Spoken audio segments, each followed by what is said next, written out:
Here we are in beautiful Greenville, South Carolina. The music in the background belongs to the Malcolm X Community Center.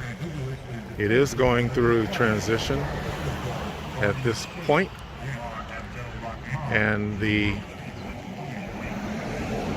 longtime founder of the Malcolm X Center is inside. We're going to go in and see what she's up to. Malcolm X Center, one of the landmark places here for the community. So let's walk down the aisle, give you a shot of the surrounding area.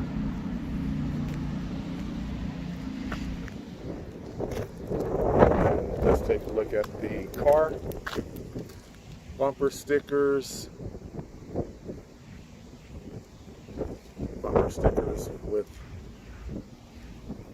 meaning. Let's go inside. As I said, pardon that finger, as I said, we are going through a bit of a transition here. So a lot of things are being moved around, preparing for storage. The wealth of things after over 2 decades of programming, community-centered activities for youth and adults means that inside of these walls is a treasure trove of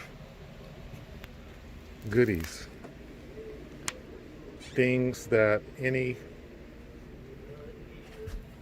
organization would be very fortunate to receive. I noticed when I was here earlier some of the wonders behind this store. Tapes, photos, memorabilia. All the equipment here basically helped in the production of the annual Malcolm X Festival, an annual event well attended by the community. I've already witnessed those occasions and the feeling you get by attending something named the Malcolm X Festival with all of the trimmings of culture and people. But here we have Sister Efia Mwangaza. Good to see you in here. I know you're taking care of what you need to take care of to transition the Malcolm X Community Center. And the sister's wearing her mask and we're staying a few feet away. But everything here is good for the spirit, the mind, the culture. Tell us a few things about what it feels like after how many years? Well, we started the Malcolm X Center back in mid to late 80s. We used to be downtown. Okay. And that building was sold. It was the beginning of gentrification. And so it took us a year to find another place, which was this place. And we've been here for 19 years. 19 years. And behind these walls, you have a bit of everything related to Black history, culture, music, because I know you had a studio that you broadcast, and we listened to it outside on this recording, that music coming through, but there was also a radio station attached to the Malcolm X Community Center. Exactly. What were the call letters for that? WMXP. WMXP. 95.5 FM. Malcolm X Community Radio. And you could drive for quite a spell and still pick that up on the radio. So we know that the studio is empty now, but you have some things that represent I'm not going to act like I don't know. I know over there are some things that relate to police brutality. And you know, we're still facing those sorts of issues. That's right. 25 years. 25 years 25 years. in that bin. And what she's talking about, everybody, is right there where you see those white papers rolled up. That represents 25 years of a struggle to keep people aware that something is out there that's not people friendly, and that's the police department. There's always that bad seed or bunch of apples that make it bad for everybody. So we need to maintain all of this. This is just a transition. Although the Malcolm X Center will be closing soon, the treasure trove of things that go beyond where you can see from here will remain. So we're getting into the mode of placing things in the right place. I want to show you Storage. the. Okay, now we're going to look at something. The other part of the.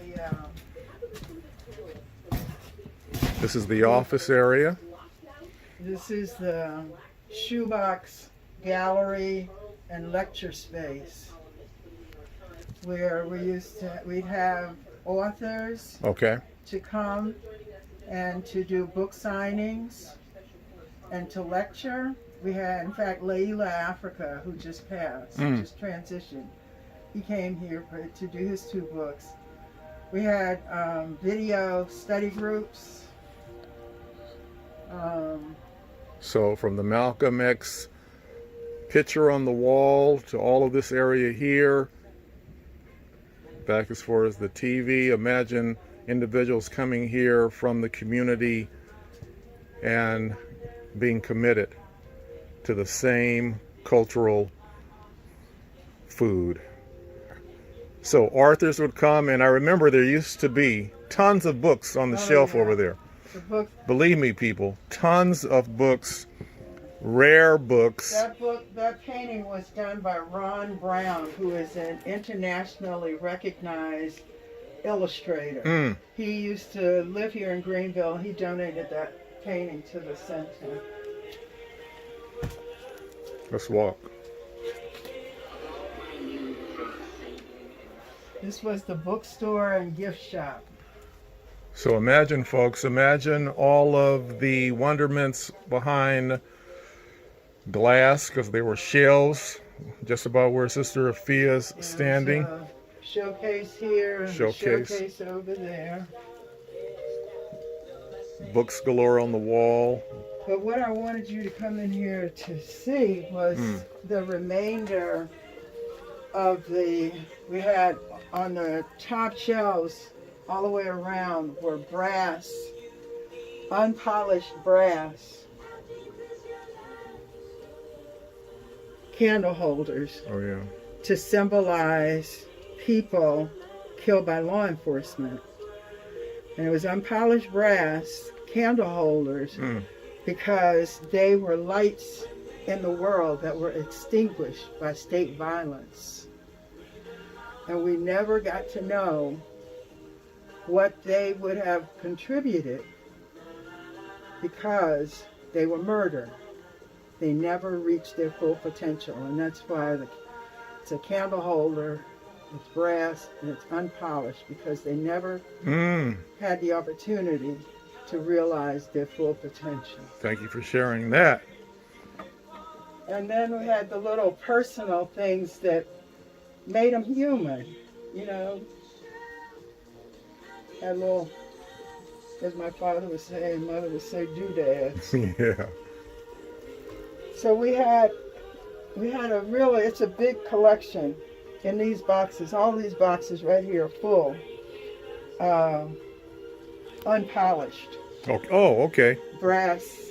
This is just what's left, which hasn't been packed, which needs to be packed. And unfortunately, all of them could be used for the purpose you described. Yeah, the passing and unfulfilled spirits and Antique work. ones. The theme continues with a different look. And because of the importance of time, the Ah. only non-renewable resource, we have stacks and stacks of clocks